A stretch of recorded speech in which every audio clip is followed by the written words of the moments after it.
Are you curious about Russian literature but not sure where to start?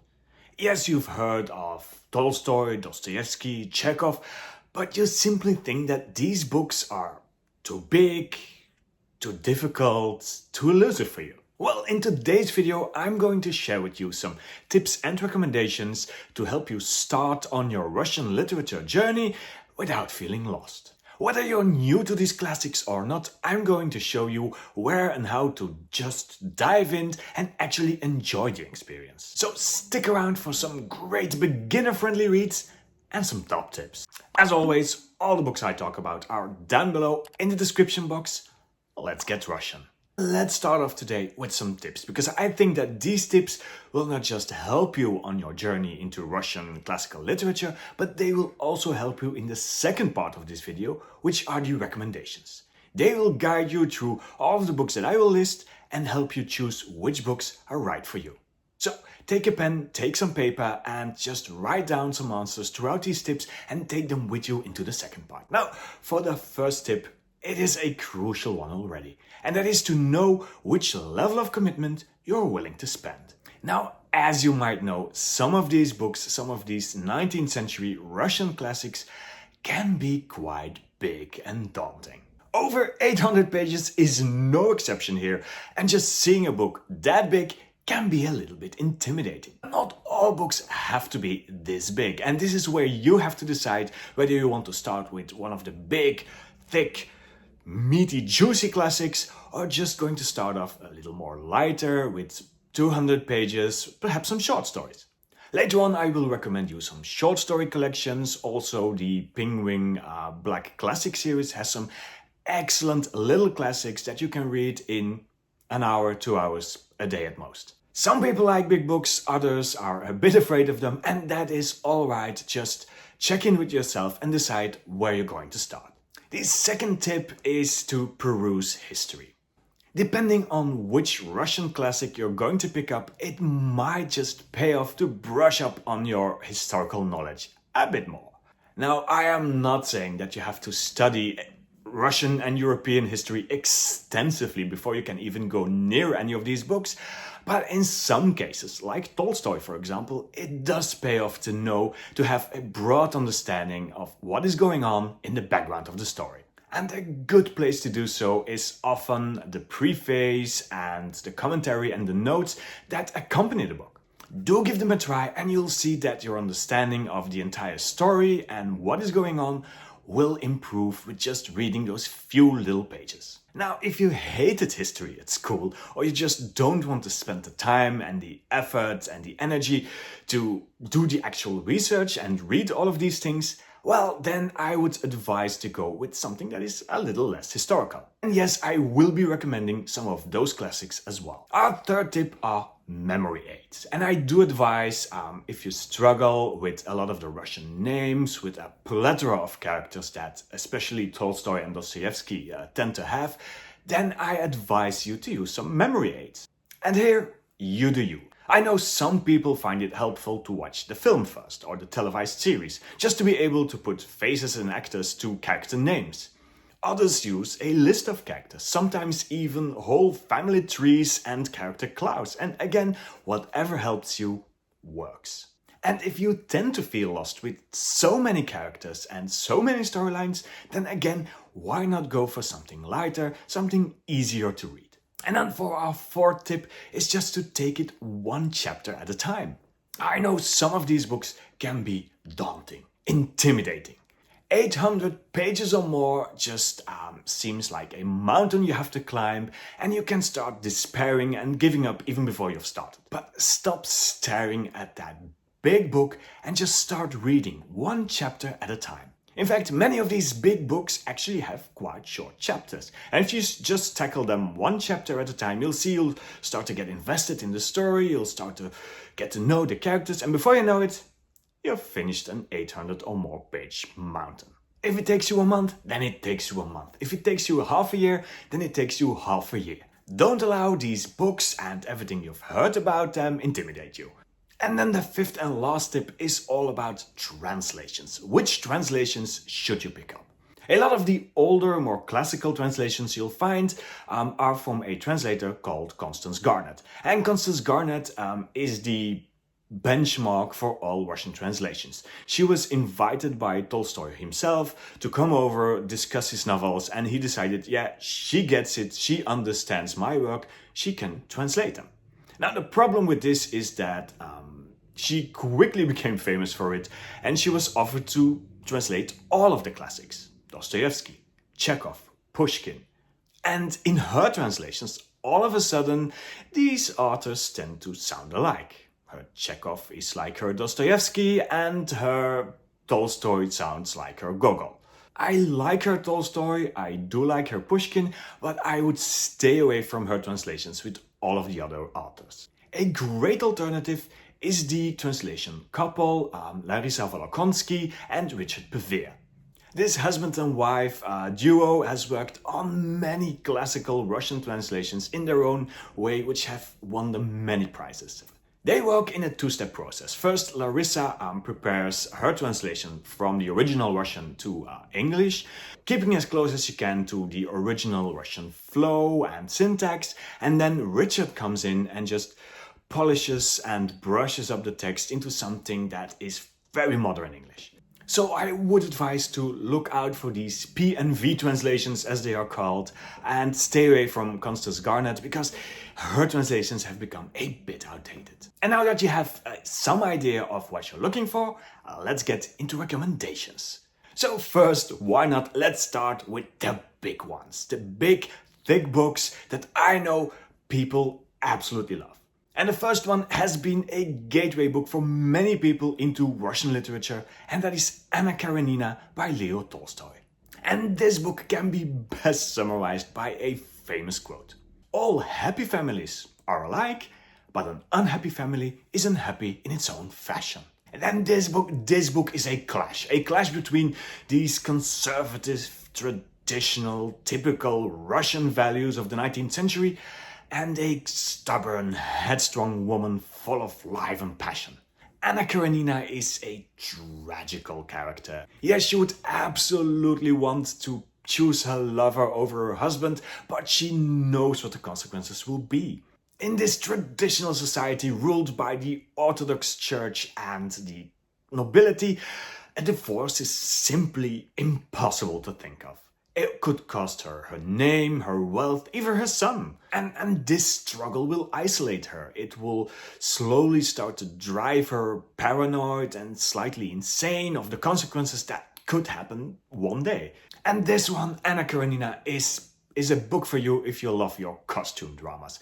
This one is something I would pick up if you love reading about the nobility, the upper classes in a 19th century setting with all of the drama and politics and passion and costumes. This one is also a book for you if you like to reflect on the morals of the church, of the nobility, of the upper classes. And if you are a fan of a very poetic language that is rich and sometimes even frilly, then this is absolutely a recommendation for you. Now, I would stay away from this one if you're afraid of big books, if you're not really into reading 800 plus pages, or if you're looking for a classical romance story with a happy ending. This book is going to have characters that you'll love and characters you're absolutely going to hate, and yes, that might be even Anna herself. Without spilling the tea, you know there is going to be some drama.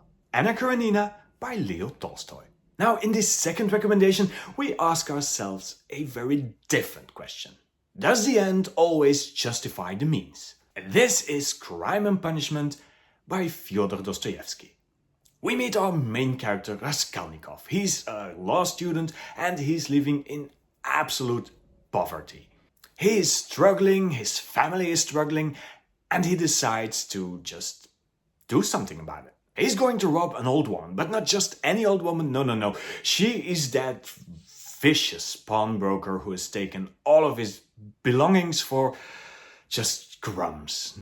So if you rob someone who is clearly evil and even kill her, wouldn't you be doing everyone else a pleasure, a service? Well, that is the crime part of this novel. And then in the second part of the novel comes the punishment. In this part, Raskolnikov slowly gets eaten by his guilt. He's just keeps repeating the crime over and over in his head, and it just weighs on him, and we see how he deteriorates just into a shadow of himself. This book is for you if you like characters that are complex, psychological, and morally grey. I would recommend this one to people who like their books to be philosophical and thought-provoking. And if you are a law student or have an interest in law, then you absolutely have to read this one. I would stay away from it though, again, if you're looking for a quick read. Reading Dostoevsky has once been described to me as eating an elephant. It needs to be done slow. So this is a book to take your time with and reflect on each of the portions you have just read. Crime and Punishment by Fyodor Dostoevsky. And then let's ping-pong back to Tolstoy with War and Peace. Again, we get this overview of what it must have been for Russian aristocracy at the time, but this time we get this on a background of Napoleonic Wars. This is basically your Downton Abbey drama, but with much more French soldiers thrown in. And for me, where Tolstoy shines with this one is the actual simplicity of the book. This book is very easy to read. Yes, it does take a bit of getting used to all of the Russian names and the whole collection of characters that he has, but with its very short chapters, I think this one is very doable and anyone could read it. One bit of a quirky thing about this book, however, and it depends again on which translation you would get, is that Russian aristocracy thought that speaking French was very posh, and often they would have their children tutored by a French teacher or would have them brought up by a French nanny. And this aspect of Russian life is mirrored in the book. Sometimes characters tend to switch to French, sometimes for a single sentence and expression, sometimes even for a whole paragraph or page. So don't be startled if you're suddenly reading French. And yes, again, I would absolutely recommend this book to people who love their historical costume dramas. This one, especially with the Napoleonic Wars in the background, is one for history buffs. This one is for people who love their Downton Abbey, even their Jane Austen, although this is a very male version of Jane Austen, but don't really shy away from things getting a bit philosophical as well. Stay away from this one though if you are not into historical fiction, if you hate reading sudden footnotes with French translations, or even switching between all of the characters. And if you're looking for a feminist perspective, well, I wouldn't recommend this one either. This one is mostly about the men. Reading War and Peace by Tolstoy is a commitment, but it is certainly worth it. War and Peace by Leo Tolstoy. And for our last big book recommendation, we're going to go less historical and less dramatic. We meet one of those characters with the best name in Russian literature, and that is Ilyich Oblomow. And he's lazy. He's a genius, but he's just too lazy to bother. Ivan Goncharov is one of those Russian writers we don't often talk about. We tend to forget him mainly because he has only written one book that is remembered in our collective memory. And that is this one, Oblomow. And I will say, when making this video, I was hesitant of including it as a book for beginners, because especially in the first few chapters, this book might seem a bit boring. Nothing much happens, it all seems a bit long-winded, and I can see people DNF it after reading the first few chapters. But there is much more going on with this story than just a man who is plagued by indecisiveness and laziness. It is one of those books that actually acts like a mirror. It will stop you reading now and then and reflect on your own life and how you're plagued with indecision or procrastination. It asks you questions like, is the work all worth it, or should I indulge more in play and fun? Or maybe I'm lazy and indecisive myself and I should just simply get off my sofa and do something with my life. A bit like Oblomow himself. And the character of Oblomow is just a silly, warm, heartfelt, almost realistic persona that you simply cannot hate. Yes, he is a complete fool, he is an idiot, but he means well, he's lovingly, and he seems to be many things at once. And there is a strong nature versus nurture discussion going on. It asks us a question like, can we be changed or are we doomed to fall back into our old ways? I would recommend this one to people who like novels like Le Malade Imaginaire by Molière. I would recommend this one if you like to be challenged without the story going all moralistic and heavy. And I would indeed recommend this one to you if you love the big books, but you just don't want a history lesson. Stay away from it though if you want a lot of things to happen, if you crave action and are looking for a big plot, because this book is simply none of those things. Oblomow by Ivan Goncharov. Then let's tackle some shorter books and let's start with one of the grandfathers of classical Russian literature, Pushkin. I would recommend Eugene, Onegin, and I will say this is a bit of a strange one. First of all, this novel is written in verse. But don't let that scare you away. Just get a good translation, something like the PNV translation, and you will see that this book is actually really easy to read. In fact, it misses all of the intellectual pompousness that we find with Dostoevsky, and this is a book that your average Russian, if such a person would exist, would be able to read and enjoy it. Pushkin manages to show you every aspect of Russian life at the time, but he does so in only 200 pages, which can be an enormous bonus.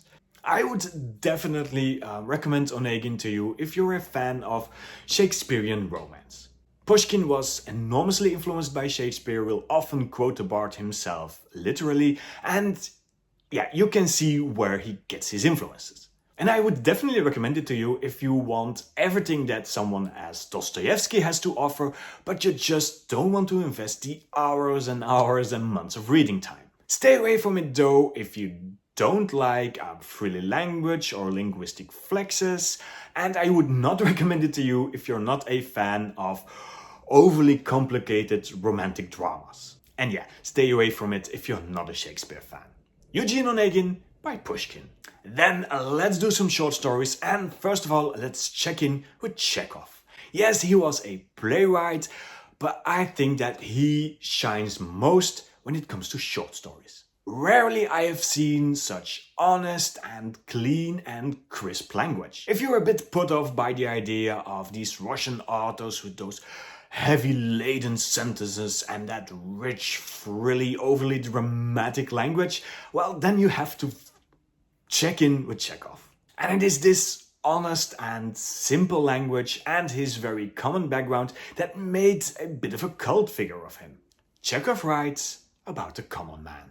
First he was adopted as one of the heroes of the revolution, and later on he was incorporated into the Soviet state canon. Now, Chekhov has written a lot and not all of it is up to par. If you want to discover him at his best, again I will, and this is not sponsored, but I will recommend the Penguin Black Classics collections. I think there is two. There's Ward Number 6 and Other Stories, and then you also have The Lady with a Little Dog and Other Stories. And both of these bundles are an excellent entryway into some of the best work that Chekhov made. It gives you an excellent taste of all of the different genres and themes that Chekhov played with, and it is all very easy to read, very short and very minimalistic. So if you are looking for something shorter to read, something that is more crisp, more clean, more honest, then Chekhov is absolutely a recommendation. Now, if you're not a fan of realism, if you prefer your stories to be a bit more romantic or fictionalized, then again, Chekhov might not be the author for you. Short stories by Anton Chekhov. And then, very different from Chekhov's minimalism, we have short stories by Nikolai Gogol. Now, Gogol, again, has written many famous stories, many famous books, but I do recommend starting with his short stories. Yes, his absolutely famous Dead Souls is worth the read, but again, do not start here. Try his short stories first, because I don't think you should go into Dead Souls without knowing what to expect from Gogol's writing. Because Gogol can be a bit weird. I would recommend him though to everyone who wants a bit of a palate cleanser from all the silly romanticism, and very crisp realism. If you want to read more about the common everyday Russian instead of the nobility, then again Gogol is a good choice. And if you're looking for some more surreal, perhaps even magical realistic stories, again Gogol is your go. If you're instead looking for some realistic stories, you don't want to go too weird, you just want your stories to be believable, then well, you might want to skip Gogol. Nikolai Gogol, dead souls, but especially his short stories. And then we are again back to Tolstoy and Dostoevsky. But yes, we are still with our shorter books. First, I would like to pitch The Death of Ivan Ilyich by Leo Tolstoy. And this is a very different Tolstoy than we know. Around his 40s, Tolstoy underwent a bit of a crisis and he thought that he had met death himself. And it is from this encounter that he decides to write a collection of short stories all about exploring his own and others' mortality. Forget all the romance, forget the sociological analysis of Russian society. No, this one is all about death and dying. And if you want a darker Tolstoy, whose stories are dripping with pathos and woe me, then this is the book for you. If you were, however, hoping for a lighter read, then you might want to steer away from this one. This one gets into some dark places and revels in it. It can be brutal, but then again, it is The Death of Ivan Ilyich by Leo Tolstoy. And then last but certainly not least, we have White Nights by Dostoevsky, and this again is a very short story. It is the story of a young man, our unnamed narrator, who is living in St. Petersburg and he's suffering from loneliness. So he just can't cope with the walls of his apartment anymore, they just seem to close in on him, and he goes out. He goes out on a random walk where he meets a random woman and falls in love. Now she herself, she misses her own lover and, well, will they be reunited? You'll have to read it. And don't be fooled, this is not a love story. This is a story about loneliness, searching and yearning for human contact and to see someone to be seen. It is a very universal story and Dostoevsky manages to capture that feeling of loneliness ever so well. It is only about 130 pages, I think, but it is absolutely worth the read. It has recently gotten a bit of a book talk cult status where everyone seems to be recommending this book. Don't know where that came from, but hey, they're not wrong. White Nights by Dostoevsky is a must-read. Now, I do know there are many more great works in Russian literature that I have not included today. And that's where you come in. Let me know down below in the comments which will be the one book that you would recommend to anyone who is about to start their Russian literature journey. And if you haven't read one just yet, let me know why. What is keeping you so I can just fine-tune these beginner guides even more. And while you're down there, why not like and subscribe, because it helps getting this content in front of many more people. And now that you are ready to start reading Russian classical literature, you might not be sure yet of which editions to get. Well, again, I've got you covered in this video.